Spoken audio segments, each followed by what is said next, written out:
What the return of Taliban could mean for Afghan women. This time around, the Taliban has vowed to respect women's rights and has even invited them to join the government. Many Afghans, however, remain skeptical. Days after the Taliban swiftly seized control of Afghanistan, an unprecedented scene played out on a popular local news channel. A top representative from the militant group sat down for an interview with a woman news anchor to discuss the situation on the ground in Kabul. This is believed to be the first time an Afghan woman conducted an interview with a senior Taliban representative inside the country's border. The interview between Tolo News Vesheta Arghad and Taliban representative Malwai Abdullah Ahmad marked a sharp shift from the Taliban of the 1990s, when women were largely confined to their homes and banned from working or going to school. This time around, the Taliban has vowed to respect women's rights and has even invited them to join the government.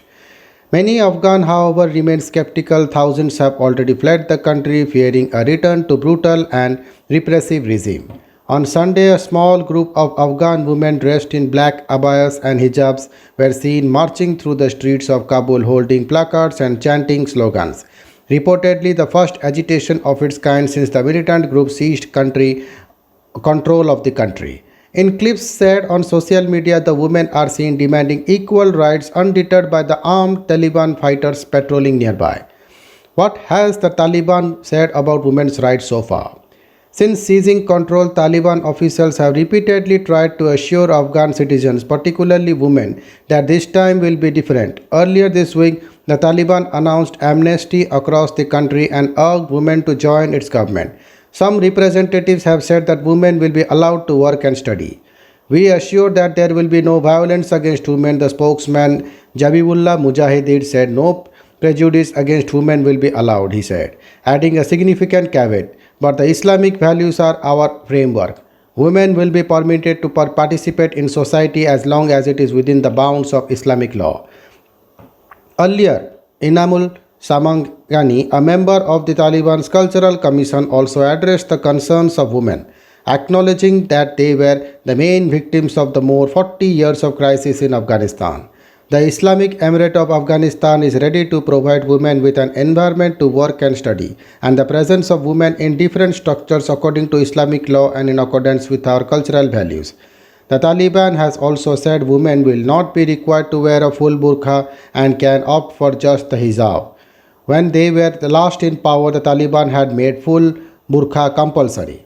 The burqa is not the only hijab that can be observed there. Different types of hijab not limited to burqa. Spokesperson Sohail Sahin told Sky News. The burqa is a full body veil that is worn over other garments with a mesh screen over the eyes. Sahin, however, did not specify what other types of headscarves would be acceptable. What is the situation on ground? If the Taliban stay true to their word and grant women more freedoms, the extent of it depends on the reading of Sharia religious law. Despite their assurances, parts of the country are seeing a return to the repressive old order, with women in some provinces asked not to leave the home without a male relative escorting them. Women were denied access to universities in some places, local media reported. A UN report in July stated that the number of women and girls killed and injured in the first 6 months of 2021 has doubled from the same period last year. In areas controlled by the Taliban, girls have been banned from returning to school and there have been reports of several forced marriages. United Nations Secretary General Antonio Guterres said he was receiving chilling reports of severe restrictions on human rights throughout the country. I am particularly concerned by accounts of mounting human rights violations against the women and girls of Afghanistan, he said at a meeting of the Security Council. Between 2020-21, after the US announced it was pulling back its troops from the country, several rights groups flashed what they saw an impending human rights crisis. For instance, in June 2020, Human Rights Watch, in a report titled "You Have No Right to Complain," noted while in power in Afghanistan in the 1990s, the Taliban right records was characterized by systematic violations against women and girls, cruel corporal punishments including executions and extreme suppression of freedom of religion, expression and education.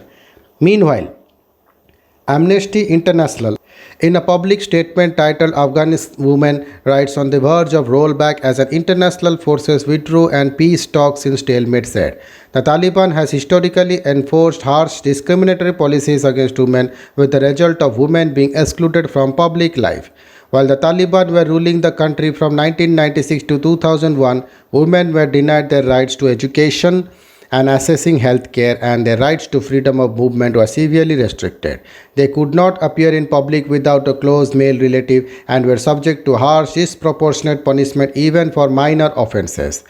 What was it like for women under the Taliban regime in the early 1990s? During the Taliban's rule between 1996 and 2001, Afghan women were brutally repressed. Through an extreme interpretation of the Sharia Islamic law, the Taliban limited women's movement as well as the right to education and health care. Women were forced to wear burqas and cover their entire face and body. Schools for girls were shut down. They were denied basic health care facilities. Women faced brutal punishment. Some were publicly flogged or stoned, others even executed for breaking the rules.